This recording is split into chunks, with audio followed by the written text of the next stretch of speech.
রোজা সম্পর্কে একটি বিখ্যাত হাদিসে কুদসি হয়রত আবু হুরায়রা থেকে বর্ণিত।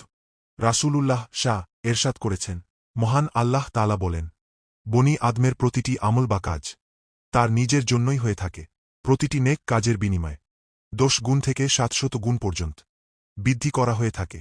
কিন্তু রোজার বিষয়টি সম্পূর্ণ আলাদা। আল্লাহ বলেন, রোজা শুধু আমারই জন্য, এবং আমি নিজেই এর প্রতিদান দেব। কারণ বান্দা একমাত্র আমার সন্তুষ্টির জন্য তার পানাহার বর্জন করে থাকে এবং তার প্রবৃত্তি ও কামনা ত্যাগ করে। রোজাদারের জন্য দুটি বিশেষ আনন্দ রয়েছে। প্রথম আনন্দ হল ইফতারের সময়, যখন সে ক্ষুধাতৃষ্ণা মিটিয়ে তৃপ্ত হয়। আর দ্বিতীয় আনন্দের মুহূর্তটি হল যখন সে তার রবের আল্লাহর সাথে সাক্ষাৎ করবে।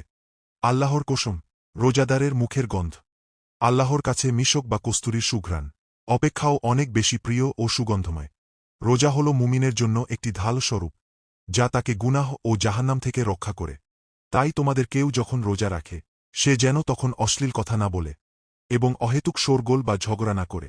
যদি কেউ তাকে গালি দেয় বা মারতে আসে, তবে সে যেন শান্তভাবে শুধু এটুকুই বলে, আমি একজন রোজাদার, আমি রোজাদার।